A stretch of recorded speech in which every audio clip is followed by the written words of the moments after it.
Hey everyone!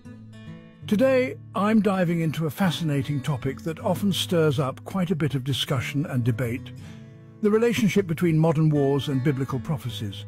Specifically, I'm looking at Matthew 24:6 and debunking the myth that today's global conflicts are foretold in these ancient texts. So let's get right into it.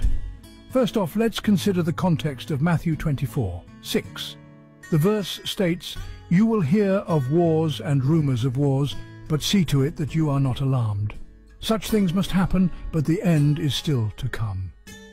This is part of what's known as the Olivet Discourse, where Jesus speaks to his disciples about the future.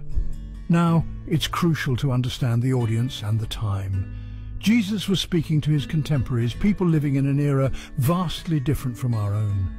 They experienced life and conflict in a way that we can barely imagine today. Back then, a regional skirmish could have seemed like the end of the world to a small, isolated community. Fast forward to today, and it's clear our world has evolved dramatically. We're now more connected than ever. Information and misinformation about conflicts can spread globally in seconds thanks to the internet and social media.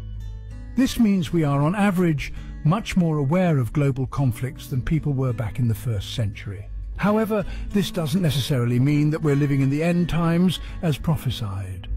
Another point to consider is the historical context of biblical prophecies. Many theologians and historians argue that the prophecies of the New Testament, including those in Matthew 24, were primarily about events in the near future to those living at the time, particularly the destruction of Jerusalem and its temple in 70 AD. This event was a pivotal moment in Jewish history and had a profound impact on the early Christian community. So when we take a step back and look at the scriptures with this perspective, it becomes apparent that trying to link these ancient prophecies directly to our modern-day conflicts might be a stretch.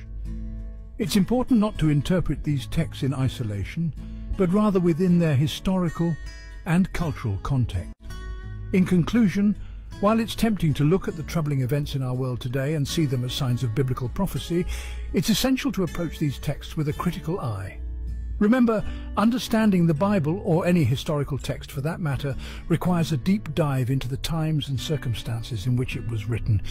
Thanks for tuning in, and I hope this discussion sheds some light on a topic that is often misunderstood. Keep exploring, keep questioning, and most importantly, keep learning. Until next time.